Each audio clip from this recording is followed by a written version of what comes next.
The story begins on a dusty stretch of road just beyond a small western town.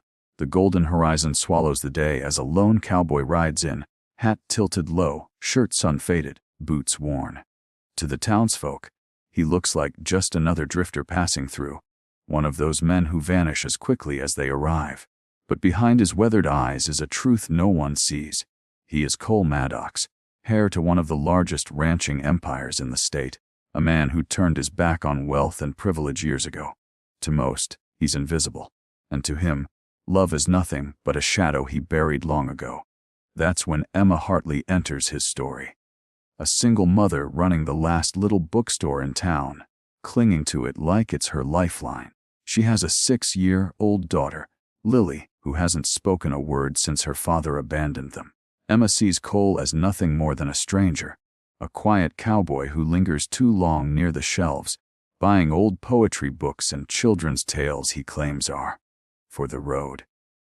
She doesn't know yet that he's not running from life. He's running from himself. Emma's bookstore is in danger.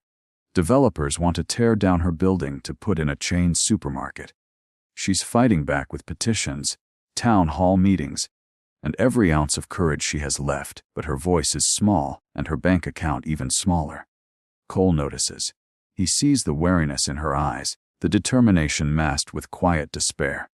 Something about her reminds him of the mother he lost too young, a woman who also fought to keep her world alive. One evening, as the town gathers for a fundraising dance, Cole stands in the shadows, watching Emma try to hold herself together. As she hears whispers, she'll lose that shop by winter. And then, it happens. Emma's daughter, Lily, gets lost in the crowd. Panic sweeps through the night. Emma runs, calling for her child, fear clawing at her throat. But it's Cole who finds Lily, crouched behind a wagon, trembling.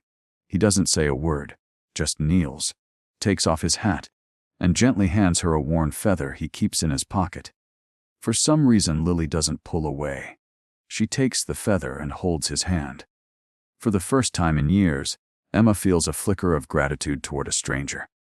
Over the following weeks, Cole becomes a quiet presence in their lives. He helps Emma fix a broken shelf in her shop, teaches Lily how to whistle through a blade of grass, and shows up at the diner where Emma works nights, just to leave a bigger tip than he should. But he never talks about himself. Emma, curious and wary, tries to keep her distance. She tells herself she doesn't have time for cowboys who pass through. She already knows what it's like to be left behind. Yet something about Cole is different. He listens, he sees her.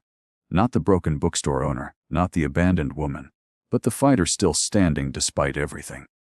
Emma finds out who Cole really is. She stumbles across an old newspaper clipping while organizing donated books.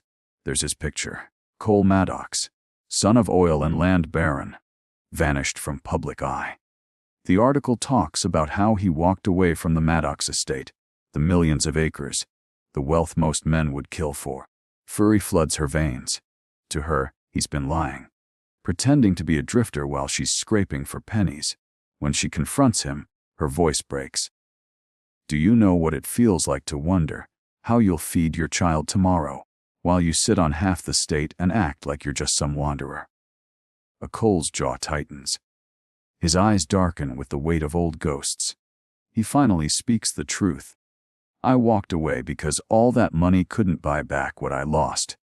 My father crushed everything good in our lives. My mother's spirit, my brother's hope. He taught me that love was weakness. So I left before I turned into him. I'd rather be a man with nothing than one with everything and no soul. For the first time, Emma sees not wealth, but scars. But love doesn't bloom easily between broken people. Emma doesn't trust him, she can't. And Cole doesn't trust himself with love. Every time he gets close, he pulls back, haunted by the fear of destroying what little good remains in his life. The developers tighten their grip on Emma's bookstore. Foreclosure papers arrive. The townsfolk whisper it's over. Emma, exhausted, almost gives up. And then Lily falls ill. A fever strikes hard. Emma sits by her bedside, trembling with the fear of losing the only family she has left. In the quiet of that night, Cole comes. He doesn't knock. He just sits on the porch waiting, until Emma finally steps outside, tears streaking her face. Without a word, he wraps his coat around her shoulders. She breaks down, sobbing into his chest, and for the first time in years, he holds someone like he'll never let go. The next morning, Cole makes a decision. He cannot keep hiding from who he is. He uses his name, his influence, not to control but to protect. At the next town council meeting, he walks in hat low, boots echoing. Then he raises his head. The whispers ripple. Maddox, it's him. He announces he's buying the property outright, not to tear it down, but to preserve it. To give Emma and Lily not just a building, but a future. He vows to turn half his inherited land into community projects, schools, libraries, opportunities for families like Emma's. The crowd is stunned. Emma is speechless. But Cole doesn't do it for thanks. He does it because for the first time in decades, he's found a reason to believe again. Weeks later, Lily speaks her first words since her father left. She looks up at Cole and whispers, "Don't go." The sound shatters the walls around his heart. He kneels, tears burning his eyes, and promises, "I'm not going anywhere." Emma, watching, realizes she's not looking at a drifter or a billionaire. She's looking at a man who's finally come home. To himself, to love, to them. The story closes with Emma's bookstore thriving, children gathered for readings, Cole working the land not as an heir, but as a man rebuilding something bigger than money, hope. The narrator leaves the audience with this. Sometimes the ones who seem to have nothing carry the deepest treasures inside. Sometimes the wealthiest hearts are the ones that have been starved of love the longest. And sometimes, when two broken souls cross paths, they don't just heal each other, they heal a whole world around them.